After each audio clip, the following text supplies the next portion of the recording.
temos todos acompanhado aí pelo YouTube as sessões de julgamento virtuais, né, das altas cortes.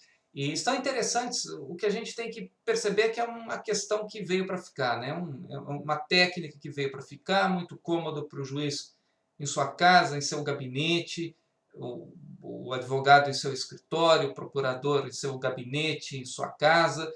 Ainda que a pandemia passe, que passe rápido, o que todos nós torcemos, vai haver uma pressão para que isso continue ocorrendo, até pelo custo ser mais barato. A vantagem, não preciso enumerar as vantagens, até de ficar gravado, até de ser público.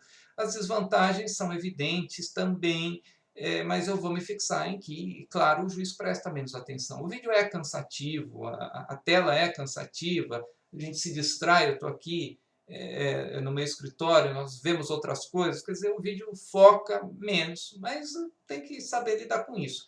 E eu, do que mais tenho observado, pelo menos sobre o que eu quero falar hoje, é que é impressionante, como é impressionante, o que, apesar de que se fale o contrário, apesar de que sempre se diga diferentemente, o número de sustentações que são baseadas quase somente em argumento de senso comum.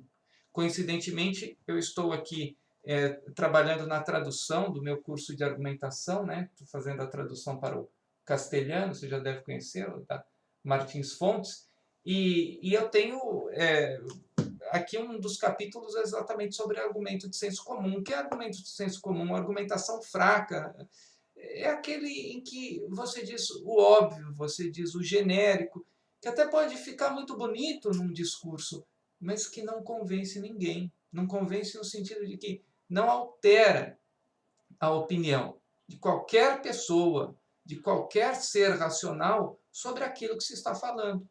Então, nós temos visto grandes advogados, ou procuradores, ou membros do Ministério Público, dizendo questões como, enunciando algo como a democracia tem que ser respeitada, o Estado de Direito não é equivalente a uma injustiça como essa que pode ser feita nesse momento, ou o Estado como um todo vai ser penalizado se houver algum condenado sem provas suficientes, como é o caso. Isso é interessante escutar. Isso também, no campo criminal, que é o que eu atuo, por isso são os exemplos, também já foi muito, já anacrônico, né? Já trasnoitado, já foi o tempo em que bastava dizer que necessitam, que é o Estado que necessita construir a prova, a superar a presunção de inocência, qualquer coisa desse tipo, e que, no fim, não faz com que o ouvinte, o juiz, identifique qual é a situação jurídica que está sendo demonstrada para ele. E qual é a situação jurídica? Como que se faz isso? Simples, é pelo storytelling, é pela narrativa.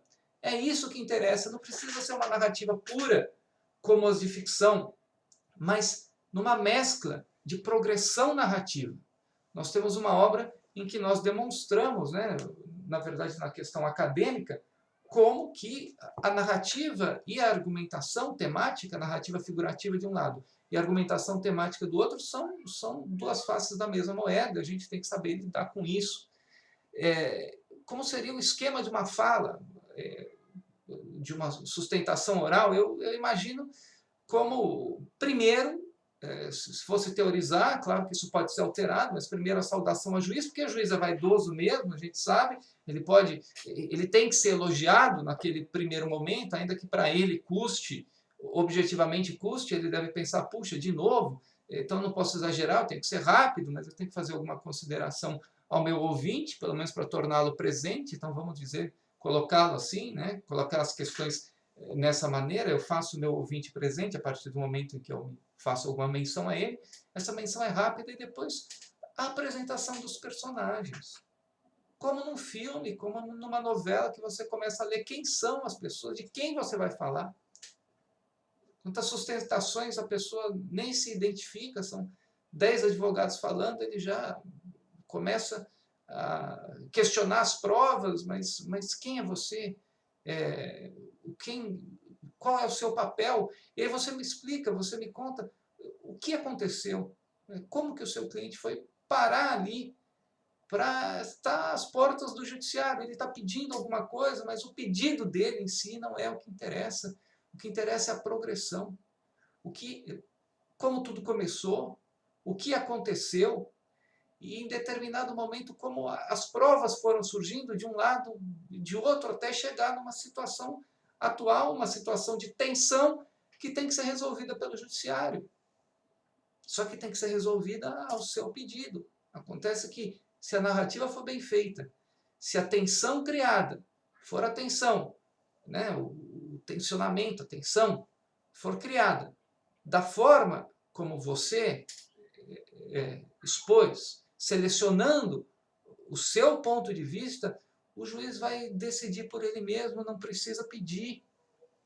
Vai chegar um momento em que, criado o conflito, ele vai dizer a única solução é essa. Você ainda vai passar para ele a vaidade de dizer que foi ele que solucionou a questão por você.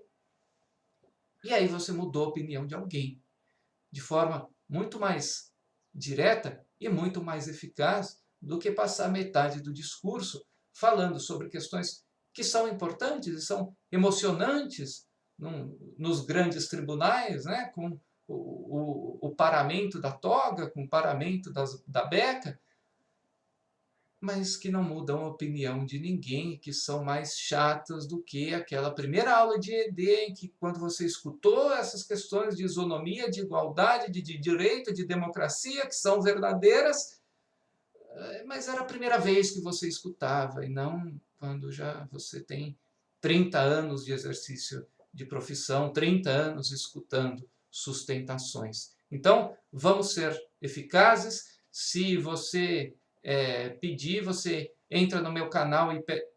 Não, entra no meu canal, não. Você pede nos comentários, eu faço alguma outra apresentação, que eu estou mexendo com isso agora, sobre narrativa, storytelling e tópicos principais da argumentação. Se não, tudo explicado no meu curso de argumentação jurídica, que já está na 6ª edição, com várias tiragens. É isso aí. Muito obrigado.